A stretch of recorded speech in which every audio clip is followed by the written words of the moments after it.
Assalamualaikum warahmatullahi wabarakatuh. Pada pertemuan pertama kita ini, kita akan membahas tentang Kerajaan Maritim Indonesia pada masa Hindu-Buddha. Kenapa disebut dengan Kerajaan Maritim? Karena kerajaan ini terletak di pesisir pantai dan masyarakatnya identik dengan kegiatan seperti perikanan, berdagang, dan pelayaran. Hal tersebut juga dapat kita lihat dari relief kapal yang ada di Candi Borobudur. Itu tuh membuktikan bahwa nenek moyang bangsa Indonesia telah mengenal pelayaran dan perniagaan, serta kondisi geografis Indonesia yang sebagian besar terdiri atas lautan. Nah, keadaan itulah yang menjadi daya tarik aktivitas perdagangan antar pulau maupun secara internasional. Di kerajaan maritim ini, di Indonesia ada 4 pada masa Hindu-Buddha, yaitu Kerajaan Kutai, Kerajaan Tarumanegara, Kerajaan Sriwijaya, dan Kerajaan Majapahit. Pada proses masuknya agama Hindu-Buddha ke Indonesia, masyarakat Indonesia memiliki peran aktif dan peran pasif. Nah, peran pasif masyarakat Indonesia didasarkan pada 3 teori. Yang pertama, teori Brahmana oleh J.C. Van Leer. Di sini, dia berpendapat bahwa yang menyebarkan agama Hindu-Buddha di Indonesia adalah kasta Brahmana. Pendapat tersebut didasarkan atas ditemukannya prasasti berbahasa Sanskerta. Bahasa Sanskerta itu sendiri merupakan bahasa yang digunakan oleh para Brahmana. Yang kedua, teori kesatria oleh J.L. Munch dan Majumdar. Nah, masuknya agama Hindu-Buddha dibawa oleh para kesatria yang pergi akibat perang besar di India pada awal abad Masehi. Buktinya di Indonesia yaitu nama-nama raja yang bercorak Hindu pada prasasti. Contohnya berakhiran Warman seperti Purnawarman dan Mulawarman. Yang ketiga yaitu teori Waisa yang dikemukakan oleh N.J. Krom. Dia berpendapat bahwa agama Hindu-Buddha masuk ke Indonesia dibawa oleh kasta Waisya, yaitu para pedagang melalui jalur perdagangan laut. Buktinya, ditemukannya kompas dan teknik pembuatan peta pada masa itu, serta artefak-artefak barang dagangan yang bercorak India seperti tembikar. Nah, itu peran pasif Indonesia. Yang kedua adalah peran aktif masyarakat Indonesia dalam masuknya agama Hindu-Buddha ke Indonesia, yaitu didasarkan pada teori arus balik oleh F.D.K. Bos, di mana teori tersebut menjelaskan bahwa masyarakat Indonesia yang pergi ke India untuk mempelajari agama Hindu-Buddha dan menyebarluaskan agama tersebut di Indonesia, seperti yang tercantum dalam prasasti Nalanda di Sri Lanka. Isinya itu menjelaskan bahwa adanya pertukaran pelajar antara kerajaan Sriwijaya dan India. Selanjutnya adalah sistem sosial dan budaya kerajaan Hindu. Nah, masyarakat Hindu di India mengenal ada 4 stratifikasi sosial.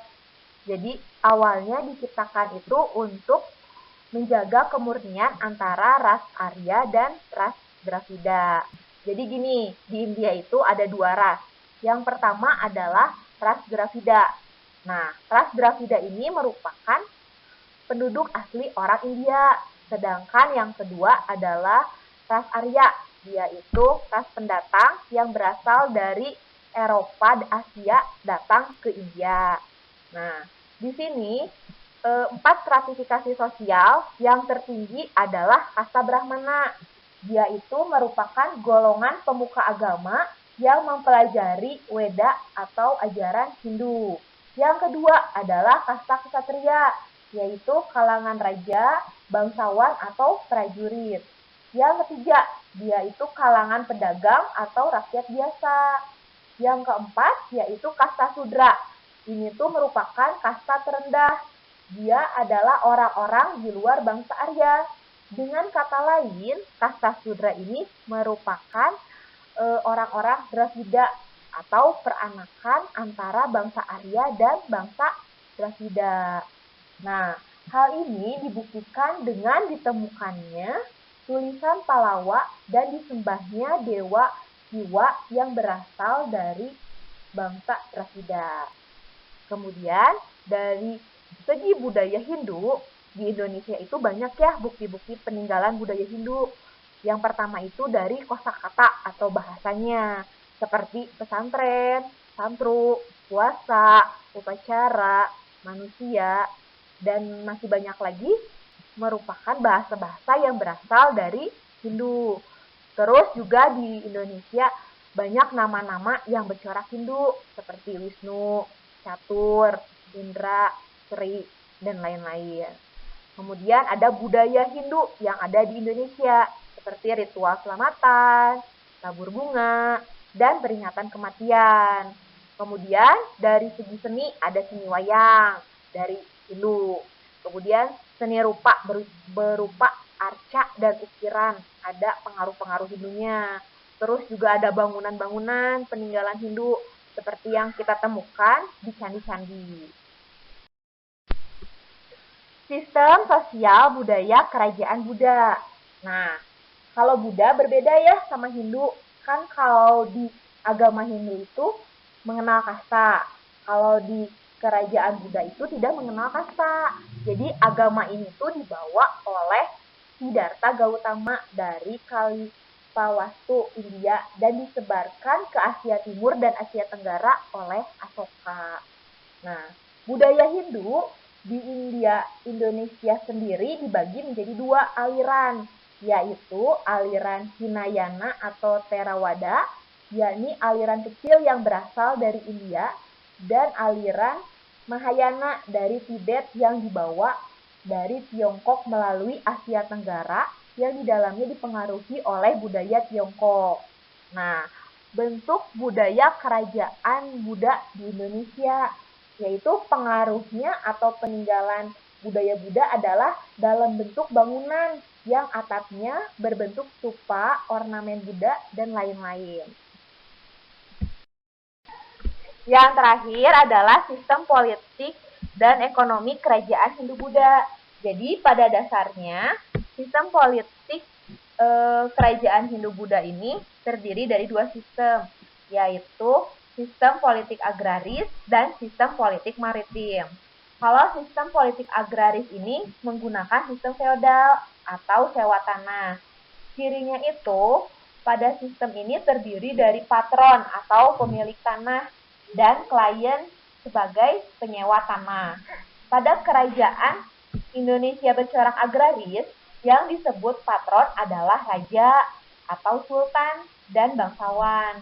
Selain itu, patron memiliki hak untuk menerima upeti dari klien sebagai penyewa tanah dan kewajiban untuk melindungi para penyewa tanah yang tidak lain adalah rakyatnya sendiri. Nah, selain itu, ciri lain dari sistem ini adalah pusat pemerintahannya di pedalaman dan kekuatan militer yang diandalkannya adalah kekuatan kavaleri berkuda.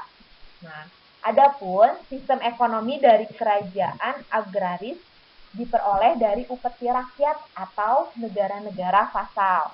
Yang dimaksud negara vasal yaitu negara-negara taklukan. Nah, yang kedua adalah sistem politik maritim. Jadi, sistem politik maritim ini tidak jauh berbeda dengan sistem politik agraris. Yang membedakannya adalah karena sistem maritim ini identik dengan pelabuhan dan perdagangan, maka selain memungut upeti kepada rakyat dan negara taklukan, kerajaan ini juga memungut pajak berupa cukai kepada para pedagang asing yang berdagang atau berlabuh di daerah teritorialnya. Selanjutnya, kita ke sistem pemerintahan. Jadi, Kalau kerajaan-kerajaan yang berada di Jawa Tengah ini, sistem pemerintahannya itu berupa sistem pemerintahan feodal. Hal tersebut bisa dilihat dari candi utama atau candi induknya yang berada di tengah-tengah dan dikelilingi oleh candi yang kecil-kecil. Hal itu tuh menunjukkan bahwa kekuasaan adalah mutlak milik seorang raja. Kalau misalkan kerajaan-kerajaan yang berdomisili di Jawa Timur menganut sistem pemerintah federal, di mana candi-candi yang ditemukan di daerah Jawa Timur, bangunan-bangunannya itu kan masih menyebar di dalam satu kompleks. Jadi itu tuh menandakan bahwa kekuasaan tidak mutlak milik seorang raja.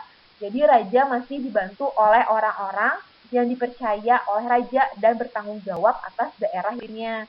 Jadi sama seperti sistem negara bagian. Nah, bagaimana? Apakah sudah paham mengenai kerajaan maritim Indonesia pada masa Hindu-Buddha?